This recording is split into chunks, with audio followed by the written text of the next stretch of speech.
America Israel యుద్ధంలో కీలకమైన పరిణామం చోటు చేసుకుంది. ఇరాన్కి రష్యా సంపూర్ణ మద్దతు ఇస్తున్నట్టుగా ప్రకటించాడు పుతిన్. దీంతో రష్యా అధ్యక్షుడు అలా అనౌన్స్ చేశాడో లేదో అంతలోనే ట్రంప్ మళ్ళీ పుతిన్కి కాల్ చేశాడు.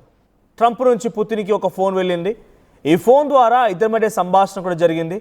నేను దౌత్యపరమైనటువంటి విషయాలని ట్రంప్తో షేర్ చేసుకున్నట్టుగా పుతిన్ అంటే రష్యన్ మీడియా రాసుకొస్తున్న కథనాల్లో కనబడుతోంది. అయితే రష్యా అధ్యక్షుడు పుతిన్ ట్రంప్తో దౌత్యపరమైనటువంటి విషయాలపైన సంప్రదింపులు జరిపి యుద్ధాన్ని ముగించాలని చెప్పి కోరడంతో యుద్ధం ముగిసింది అని చెప్పి అప్పటికప్పుడు పుతిన్తో ట్రంప్ మాట్లాడుకొచ్చారంట. అప్పటికప్పుడు మాట్లాడారు, ఓకే. కానీ అంతలోనే మళ్ళీ యుద్ధం ముగియలేదు అని వాళ్ళొక స్టేట్మెంట్ ఇచ్చాడు.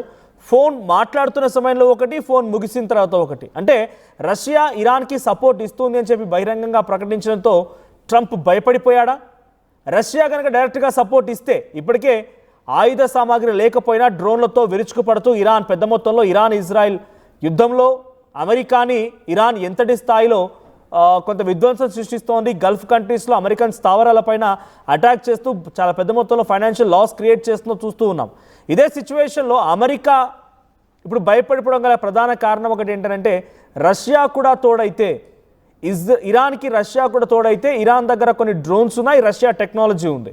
సో ఇప్పుడు ఇవి రెండు కనుక తోడైతే డెఫినెట్గా ఇజ్రాయెల్ అండ్ అమెరికా మరింతగా కొంత విధ్వంసాన్ని చవి చూడాల్సి వస్తుంది. కాబట్టి వెంటనే ట్రంప్ పుతిన్కి ఫోన్ ద్వారా సంప్రదించినట్టు, ఫోన్ ద్వారా ఆయనతో మాట్లాడుతున్న క్రమంలో యుద్ధం ముగిసింది అని ప్రకటించినట్టుగా తెలుస్తోంది.